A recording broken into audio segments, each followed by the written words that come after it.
Nitie penjo ma bende lurore kae ni nitie gik mane opedhi mane iwacho gi DCI kata okwach kich ni mago gin gik moko mane oyud, gik moko masanja mane oyud ni jago ni tiyo gago.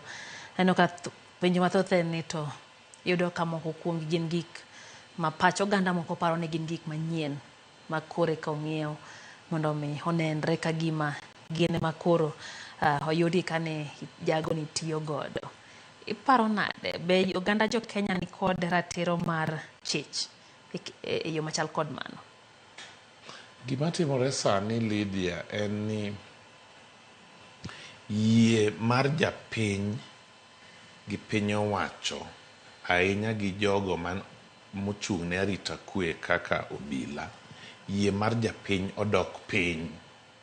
Koro chich ng'eny.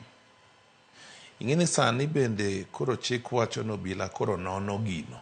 Koro ok wadwa ni wadonje nonro ahinya matut mar wachgi. To mak mana chich mar japiny ni kare.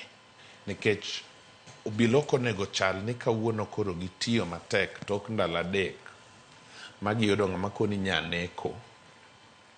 Kendo ni anego ji 42. Jogi ni kure. Nikech koro jomonegi gi onego be ni wachonwa niya wasewuotho gi jalni mosiemonwa nikech wasenayudo kar taka kacha 13 to kar taka wang'. Pogruok mar 42 gi 13 en chiegni 20 gi wiye.